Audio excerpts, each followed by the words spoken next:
Every holiday, our kitchen comes alive with the smell of sweet corn, coconut, and spices. This is conky making season, a tradition passed down through generations in my family. For us, cooking is more than just making food, it's a way of bringing the past into the present, a taste of home, a taste of our grandmother and mothers, whether it's European dishes or Caribbean favorites. My cousin Tracy loves recreating the flavors we grew up with. The history of conkies has deep roots, tracing back to Africa.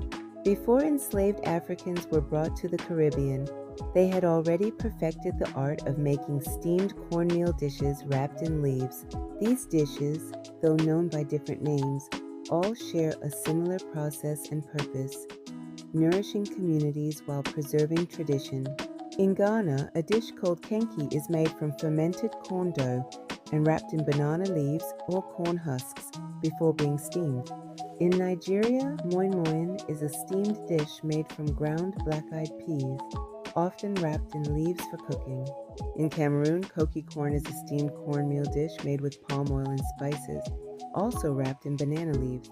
In South America, where African influence remains strong, dishes like halakas in Venezuela and tamales in Colombia share similarities with conkies.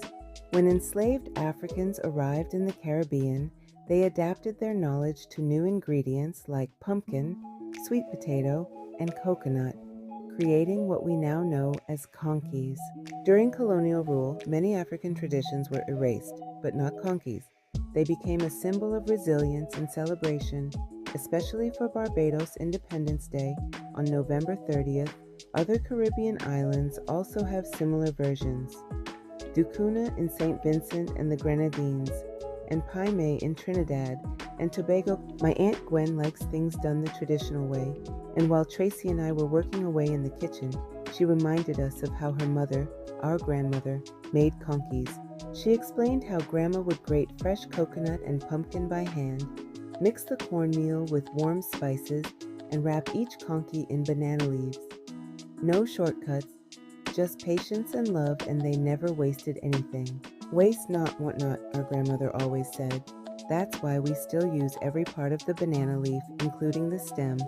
Just like they did, cooking with Tracy isn't just about making food, it's full of warm memories and emotions.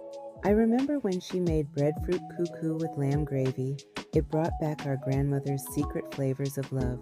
Some family traditions were before my time, so Tracy teaches me about them, sharing family stories and the reasons behind our customs. Because food isn't just food, it's a connection to the past. When we make conkies, we're not just cooking, we're keeping our ancestors' traditions alive. Back in the day, everything was done by hand. The banana leaves were softened over an open flame, and the mixture was carefully spooned into each leaf before being folded and tied with string. They steamed them in large metal pots over a wood fire. It took hours, but the result was worth it. We still follow tradition, but we've adapted a few things. We use blenders to grate the pumpkin and coconut, and we steam them on a stovetop. But we still use banana leaves because nothing beats that authentic flavor, and we keep the most important part the same, the family gathering. When we make conkies, we share stories, laugh, and remember our grandparents and relatives who are no longer with us. It's more than just food, it's history. Making conkies gives me a special connection to my ancestors. It makes me proud to have traditions that can be passed down from one generation to the next. And as long as we keep making them together, that legacy will never fade.